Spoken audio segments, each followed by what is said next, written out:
Assalamualaikum warahmatullahi taala wabarakatuh. Salam kompeten, salam gerakan koperasi, dan tentunya salam bahagia selalu untuk rekan-rekan sekalian dimanapun kalian berada. Banyak yang bertanya tentang apa itu Dekopinda. Dekopinda adalah suatu organisasi yang merupakan wadah untuk gerakan koperasi di lingkungan kabupaten dan kota untuk bereksistensi dalam perkembangan perkoperasian di daerah. Untuk di daerah kabupaten kota disebut Dekopinda. Untuk provinsi disebut Dekopinwil dan tentunya di pusat disebut Dekopin. 12 Juli 1947 lahirlah yang dinamakan satu organisasi Dekopin yang dibentuk oleh Kepres, yaitu keputusan presiden. Oke sahabat, itu sekilas tentang Dekopinda, peran dan fungsinya. Kita bahas tentang perkoperasian sekarang ini yang dalam berbagai hal tentu banyak permasalahan dan ada juga bentuk kemajuan koperasi di Indonesia. Yang pertama adalah apa sih peran koperasi dalam perekonomian Indonesia? Peran koperasi dalam perekonomian Indonesia sangat besar. Statistik salah satu kemajuan koperasi di Indonesia itu meningkat 2,5% rata-rata per tahun. Cuman ironisnya, di antara kemajuan jumlah koperasi tidak dibarengi dengan kemajuan di bidang sumber daya manusia, tentunya dalam hal manajemen perkoperasian. Tercatat sudah banyak koperasi yang dibubarkan oleh pemerintah, bahkan juga dalam pengawasan pemerintah. Dilihat dari dasar hukum Undang-Undang 1945, koperasi memperoleh hak untuk hidup dan berkembang di Indonesia. Tertuang dalam Pasal 33 ayat 1 dan 2 Undang-Undang Dasar 1945. Soko guru perekonomian Indonesia yaitu koperasi. Bila sekarang masih banyak koperasi yang tumbuh dan berkembang dan mampu bersaing dengan pelaku ekonomi lainnya, itu dikarenakan oleh beberapa hal.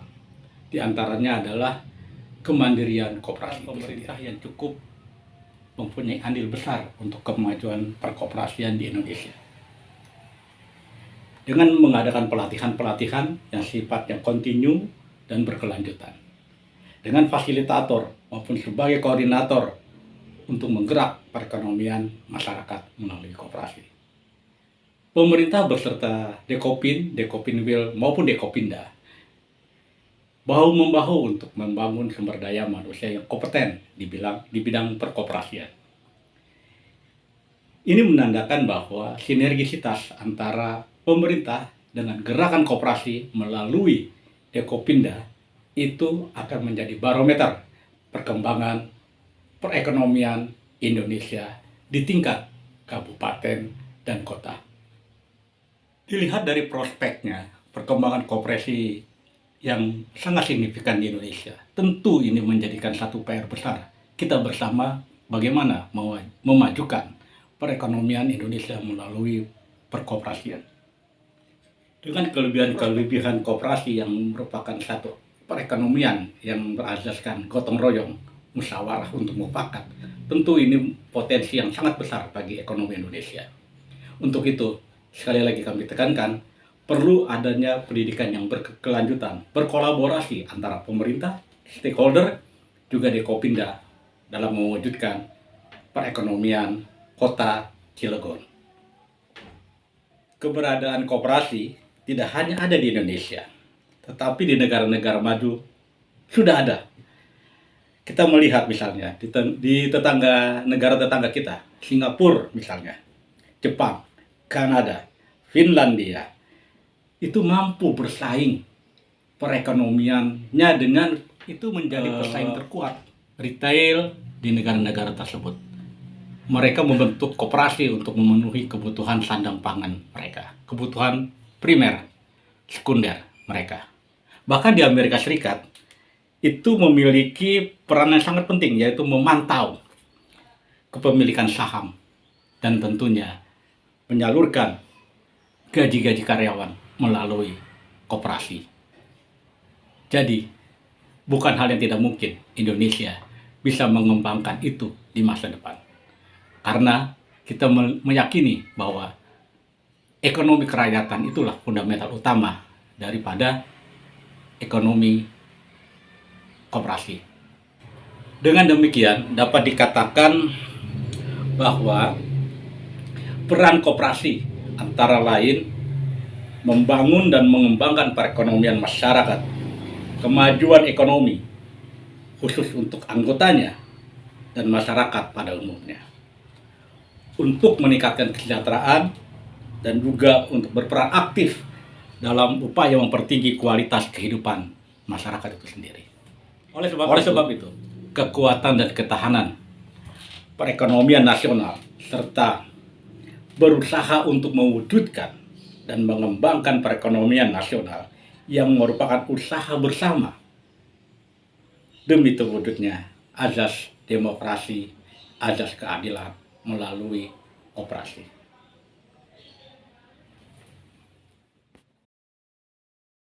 Kenapa sih koperasi menjadi redup atau gemanya tidak terlihat di antara hiruk pikuk perekonomian Indonesia?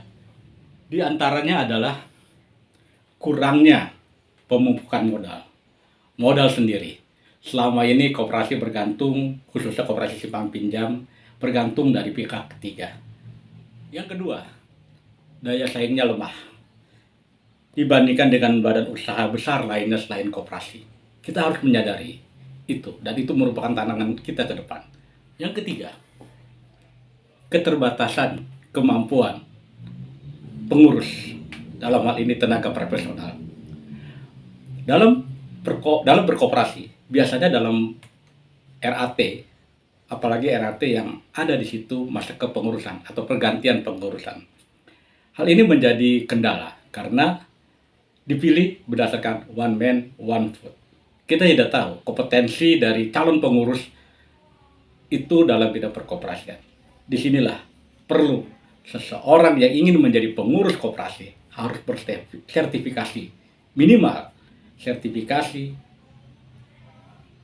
BIMTEK dari BNSP, yaitu pendidikan dan pelatihan untuk mendapatkan sertifikasi sebagai pengurus maupun pengawas ataupun manajer koperasi. Faktor inilah yang sering diabaikan oleh koperasi dengan mengangkat seseorang, memilih seseorang yang tidak kompeten dalam hal perkoperasian. Tunggu waktu saja, koperasi itu lama-lama akan meredup, hilang dari peredaran kancah perekonomian Indonesia. Sekali lagi, ditekankan bahwa tenaga profesionalisme itu dibentuk oleh satu sistem melalui pendidikan dan pelatihan. Dekopinda Kota Cilegon bersama dengan pemerintah Kota Cilegon, Dinas Koperasi UMKM Kota Cilegon akan menyelenggarakan secara rutin pendidikan dan pelatihan tersebut. Selanjutnya adalah perpajakan. Perpajakan ini menjadi dilema karena banyak keluhan di koperasi-koperasi kita tentang persoalan perpajakan ini. Kita sudah membayar pajak penghasilan final sebesar 1%, dan itu dibayarkan setiap tahun. Peraturan pemerintah nomor 46 tahun 2013 juga mewajibkan bahwa kebijakan mengenai pajak 10% bagi penerimaan bunga simpanan anggota. Ini tentu memberatkan kita sebagai penggerak koperasi. Belum lagi pajak atas penghasilan kita yang kita sebut dengan SHU masih juga kena pajak. Ini merupakan salah satu faktor penyebab koperasi di Indonesia sulit untuk bersaing dengan pelaku ekonomi atau usaha lainnya yang ada di Indonesia.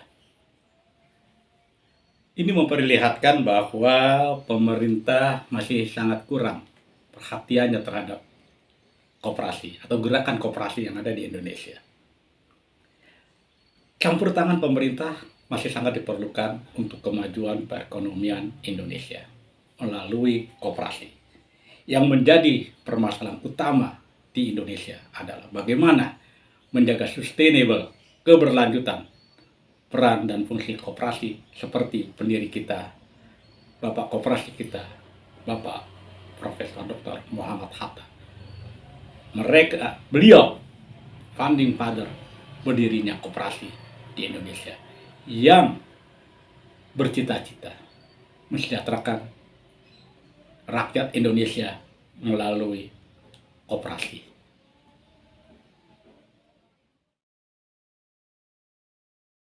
Bagaimana sih pandangan masyarakat tentang koperasi di Indonesia?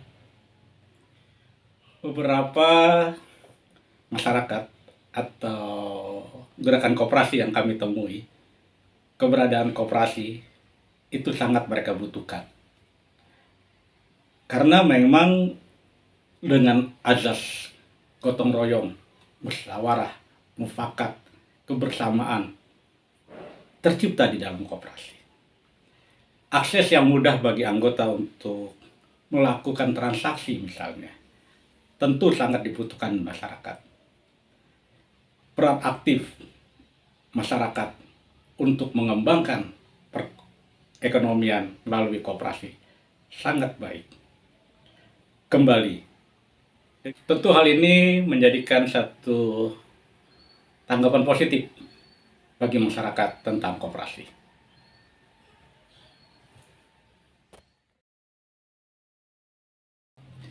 Bagaimana dengan pandangan pemerintah tentang koperasi Indonesia? Pemerintah mempunyai 3 program reformasi perkoperasian. Yang pertama adalah reorientasi, yaitu mengubah paradigma. Pemberdayaan koperasi menekankan pada kualitas, bukan kuantitas saja, pembangunan koperasi di Indonesia. Para pembina koperasi di pusat maupun di daerah didorong untuk bergerak bersama memajukan koperasi di daerahnya. Yang kedua, rehabilitasi, yaitu pembuatan database. Sekarang sudah ada database-nya, ODS. Koperasi-koperasi yang aktif, koperasi yang tidak aktif, itu akan terdata secara sistematis. Dan tentunya ini akan mempermudahkan akses untuk meningkatkan digitalisasi perekonomian Indonesia melalui koperasi. Yang ketiga, pengembangan atau develop, yaitu meningkatkan kapasitas koperasi sebagai badan usaha yang berbasis anggota yang sehat, kuat, mandiri dengan azas kekuatan, azas untuk kemandirian koperasi. Ini tidak lepas dari bagaimana meningkatkan sumber daya manusia tentang perkoperasian itu sendiri. Pada dasarnya, koperasi adalah lembaga ekonomi yang mandiri, tumbuh, berkembang, didukung dengan Undang-Undang Dasar 1945 bahwa perekonomian Indonesia didasari oleh azas gotong royong, musyawarah, dan mufakat.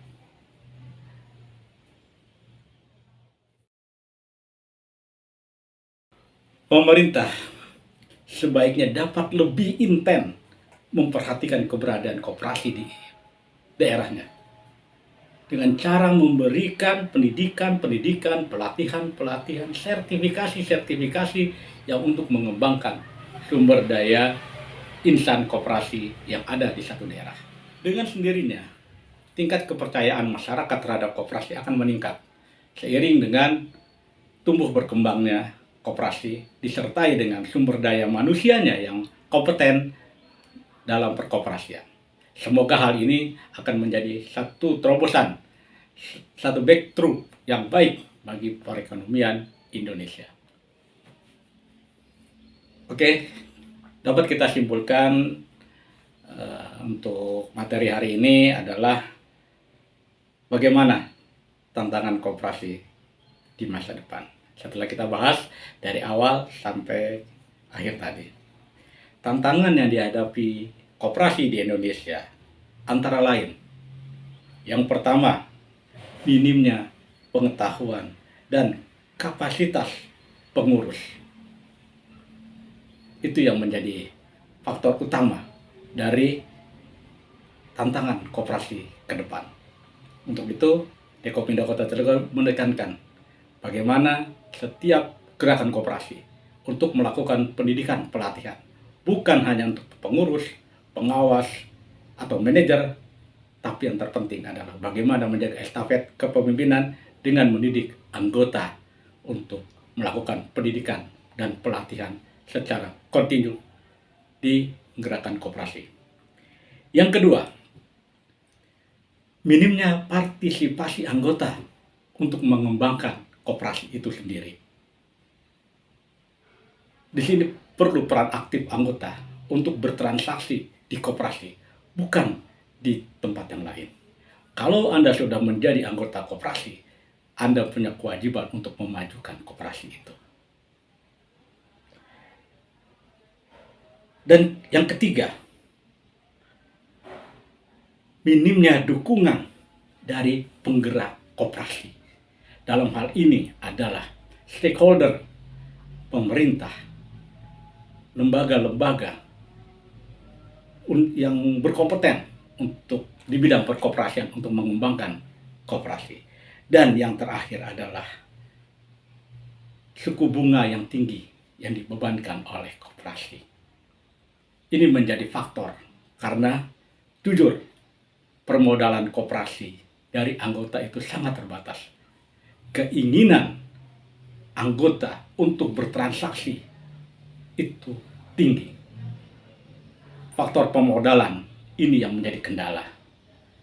Disitulah peran pemerintah, peran stakeholder, bagaimana untuk membantu mengatasi permasalahan ini. Oke, gerakan koperasi Indonesia, khususnya di kota Cilegon yang kita cintai ini. Dari Dekopindo, salam kompeten. Terima kasih. Jangan lupa untuk subscribe, like, share, dan komennya. Salam gerakan koperasi.